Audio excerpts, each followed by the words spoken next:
मोठी बातमी उद्धव ठाकरे यांनी भाजप आणि निवडणूक आयोगावर जोरदार हल्लाबोल केला आहे। त्यांना ओरबाडायचं आहे, संपवून टाकायचं आहे, त्यासाठी त्यांना सत्ता आणायची आहे।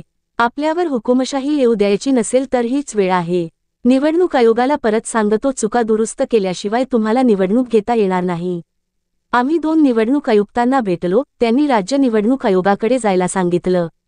आम्ही दोघांना एकत्र भेटलो, असं यावेळी उद्धव ठाकरे यांनी म्हटलं आहे। दरम्यान पुढे बोलताना ते म्हणाले की लोकसभेत यश मिळालं, विधानसभेत 20 जागा हरू शकतो आपण। मी कोरोनाच्या काळात मुस्लिमांसह सर्वांशी समानतेने वागलो। तो मतदार एवढा माझ्याशी उफराटा वागू शकतो? हा मतदारांचा कॉल नाही, हा यांच्या पैशाचा माज आहे। उद्या यांचे चटाफटर लोक चिरकतील। चिरकू द्या, उत्तर देऊ नका।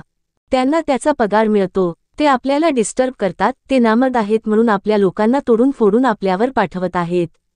आपल्याच 2 माणसांमध्ये भांडणं लावत आहेत। ही भाजपची अवसानघातकी पद्धत आहे। अंधभक्तांना सांगतो, डोळ्यावर पट्टी घालून जाऊ नका। पट्टी उघडेल तेव्हा कळेल, घराण्याचं घराणं खाईत पडलेलं असेल। निवडणूक याद्यात 2 गोष्टी असतात, फ्रॉड आणि फॉल्स।